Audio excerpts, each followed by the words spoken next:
Let's take a closer look at the new Formula 2 car. We can definitely say that it's F1's little brother, since a lot of the F1 experience with the new ground effect cars went into the new F2 car development.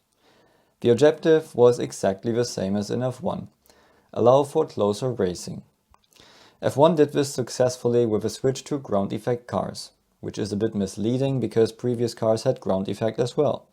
But it means that cars don't have a flat floor anymore and instead a curved floor, which produces more downforce. Result is that wings, which are sensitive to dirty air, don't produce such a high percentage of downforce anymore.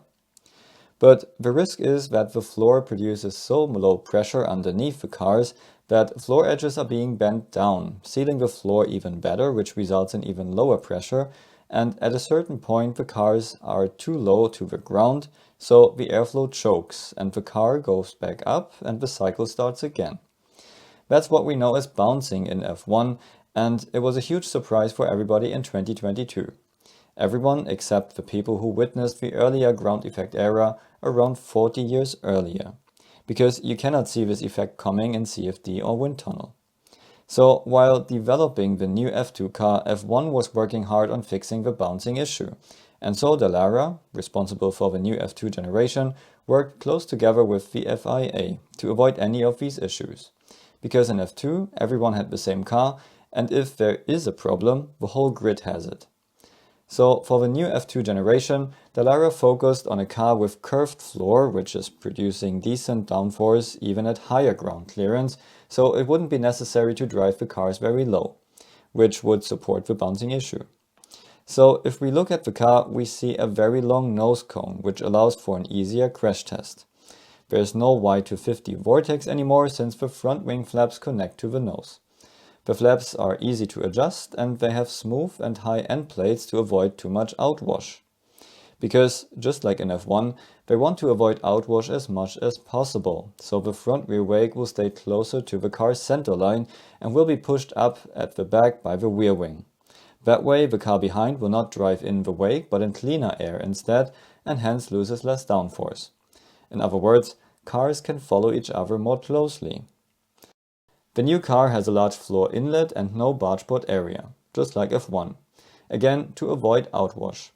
Cooling inlets are huge, but customer teams shouldn't run into cooling issues. They use large downwashing side pods, just like now all F1 teams. And it allows them to reinforce the floor underneath the side pods and package lots of components. For the floor edge, they use the same support cable we know from F1. It gets pretty interesting at the back. Cooling outlets are at the sides, releasing low energy flow towards the beam wing, something F1 cars try to avoid by all costs. The center exhaust pipe blows towards the single pillar, but F2 uses this setup for some years now and has experience with that. There is a beam wing now which sits relatively high above the diffuser. And the biggest talking point is the rear wing. Dallara tried to design a wing in F1 style, and the big priority was to get a huge DRS effect. To reach that, they needed to design a massive flap, but with a smooth rollover at the sides to avoid large turbulences. So they reduced the chord length quite dramatically at the sides, and to ensure a decent gap between both elements when DRS is enabled, they positioned the rotational axis higher than the outside profiles. The idea behind it is they wanted to create a car with a strong DRS because DRS can be weakened quite easily, with less or shorter DRS zones. But it's hard to increase the DRS effect because that's part of the car's design. So in the end, it's really nice to see how F2 picked up experiences of F1 and built a simplified little brother. If all ideas work, can only be seen at the first test drives, but everyone involved is quite confident because they learned from F1's mistakes. And in 2025, the new F3 car should follow with the same concept. So let me know how you like the new F2 car and learn how to design race cars in top motorsport categories in my online courses. See you at the next video.